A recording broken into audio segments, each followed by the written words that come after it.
Hey friends, Randy Flickinger here again with another story that I want to share with you to help build your faith and your confidence in the God that we serve. I heard a saying the other day that made me laugh. A guy who was on TV and he said, you know what? Everything looks like a nail when I'm carrying a hammer. And I kind of laughed at that because I started thinking about that, and there's some truth about that. What he was saying was, if I am looking for something, if I am feeling this way, then I can find something that just feeds into or justifies my mood, my feelings, my thoughts, my temperament, whatever the case may be. In other words, it made me think about when I have a bad day. You ever had a bad day? I come to work this morning. I'm substitute teaching, by the way, 7th and 8th grade middle school science at a Christian academy. I love these kids. I have a blast teaching, okay? And you may say, well, why aren't you teaching then? Because this is the teacher's planning period. And since I'm a sub, I don't have any planning to do. So I'm cutting a video instead. But it made me think about that. When things go bad, when you have a bad day, when things don't work out like you think they should, how does it affect the rest of your day? There was a secretary here today. She loved plants. Somebody had broke her plant off, completely ruined this plant that she'd worked on and grown for over a year. Her coffee pot had been left on all weekend. It was charred and scarred and it was horrible looking, and she had to clean it and do everything.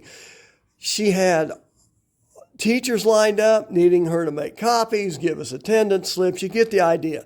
Her Monday was not working out.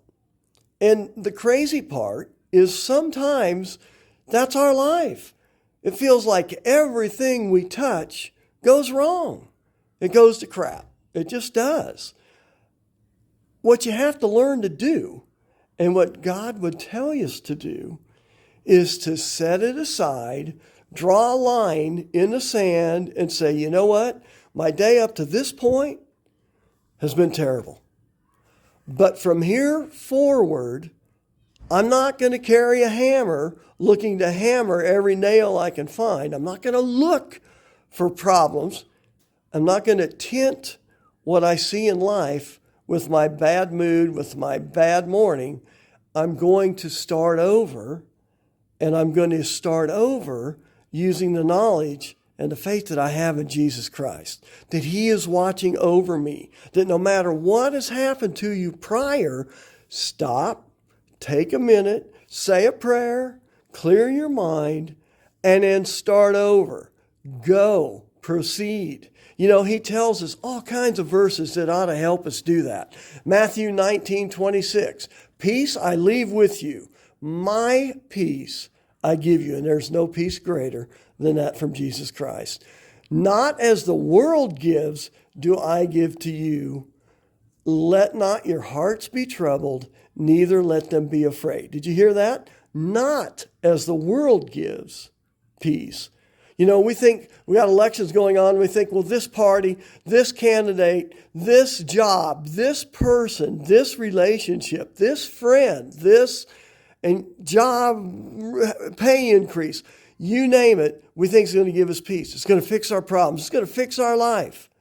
And the truth of the matter is, there's only one thing that really fixes our life, and that's a relationship with Jesus Christ. Okay? He goes on to say, Proverbs 16:9, be strong and of good courage. Do not be afraid, nor be dismayed. For the Lord your God is with you wherever you go. We carry Him with us. He knew before you had that car wreck to ruin your day this morning that it was going to happen. But He protected you. You're still alive.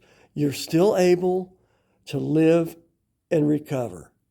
1 Peter 5:6-7. Cast your burdens on the Lord, and He shall sustain you. He shall never permit the righteous to be moved. In other words, if we lean on Him, if we don't start feeling blue and the whole woe is me and oh, my poor, pitiful day has been awful. It just stinks. That happens. I've had terrible days, guys. I've lost hundreds of thousands of dollars in a day a couple times when I had people back out of sales, huge sales.